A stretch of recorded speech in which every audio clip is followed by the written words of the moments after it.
আমি আপনাদের কাছে একটি কথা বলতে চাই, প্রতিদিন আমাকে 10 থেকে 20টা মেয়ে অফার করে, বিশেষ অফার, যে আমি তাদের অফারগুলো গ্রহণ করতে পারি না।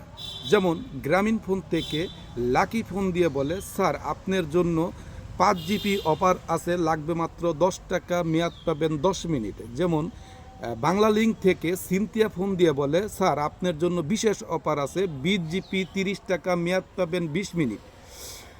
আবার রবি থেকে রেহানা ফোন দিয়ে বলে, স্যার আপনার জন্য বিশেষ একটি অফার আছে, সেই অফারটা হলো 10 জিবি 30 টাকা, মেয়াদ পাবেন 10 মিনিট। আবার টেলিটক থেকে চন্দ্রা ফোন দিয়ে বলে, দাদা আপনার জন্য একটি বিশেষ অফার আছে, সেটা হলো 50 জিবি 60 টাকা, ব্যবহার করতে পারবেন 3 মিনিট। সব এগুলা, এই সিটারি অফারগুলা শুধু আপনাদেরকেও দেয় না, শুধু আমাকেই দেয়, বলে যাবেন।